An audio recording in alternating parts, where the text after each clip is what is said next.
大家好，欢迎收看《纵闻天下事》。很多人都感慨人的寿命非常短，最多也不过才能够活100多岁。但其实，在自然界中，人的寿命已经很长了，很少有动物的寿命能够超过人类。比如，不同的鸟寿命也是不一样的。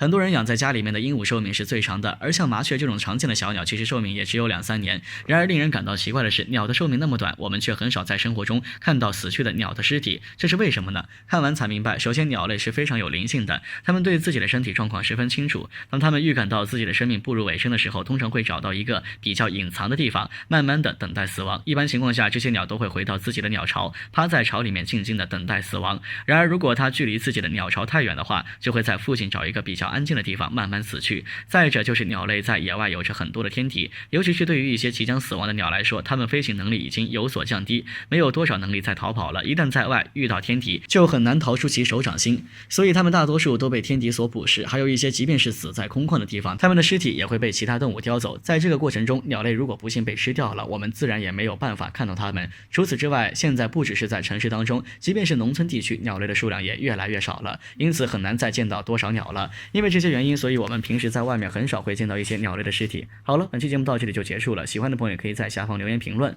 我们下期再见。